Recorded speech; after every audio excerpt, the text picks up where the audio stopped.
Ted Simon, que escribió... Es nuestro héroe y nuestro gurú, estamos aquí por su culpa.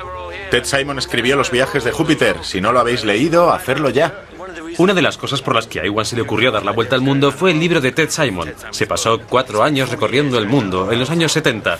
4 años montado en una Triumph. Creo que lo mejor es hacerlo en moto, porque así estás en contacto con todo. Experimentas la naturaleza de cerca, el terreno.